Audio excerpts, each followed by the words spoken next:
యేసుక్రీస్తు ప్రభు నామములో నేను మీకు శుభాలు తెలియజేస్తున్నాను. ఫెయిత్ సిరీస్ పార్ట్ 2, క్రియలేని విశ్వాసము మృతము.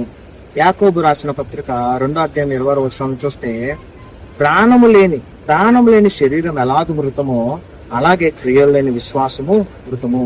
ప్రియమైన సహోదరి సహోదరులారా, యేసుక్రీస్తు లేదా విశ్వాసం ఉంటే చాలదు, క్రియల రూపంలో కూడా ఉండాలి. ఒక భర్త తన కుటుంబాన్ని ప్రేమిస్తున్నాను అని చెప్పి ఏ పని చేయకుండా ఉంటే ఆ ప్రేమ వలన ఆ కుటుంబానికి ఏ ప్రయోజనము ఉండదు. నిజంగా భర్త కుటుంబాన్ని ప్రేమిస్తున్నాడు, కానీ ఏ పని చేయకపోవడం ద్వారా ఆ కుటుంబ అవసరాలు తీరవు. ఆ ప్రేమ వలన ఏం ప్రయోజనము? భర్తకు ప్రేమ ఉంది కానీ క్రియలు లేవు.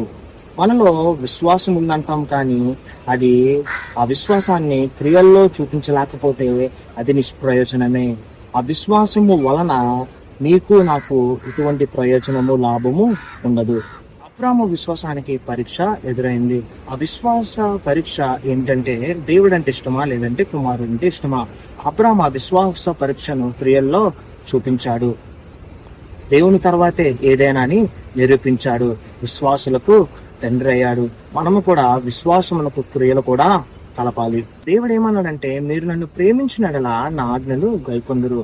అపొస్తలుడైన పౌలు ఏమన్నాడంటే, మీరు దేవుణ్ణి ప్రేమిస్తున్నామని చెప్పి ఆయన ఆజ్ఞలను పాటించకపోతే అబద్ధికులు, వారిలో సత్యము లేదు. కాబట్టి మన విశ్వాసము క్రియల్లో కూడా చూపిద్దాం. అటు కృపణ దేవుడు మనకు పరిశుద్ధాత్మ ద్వారా దయచేయును గాక. ఆమేన్.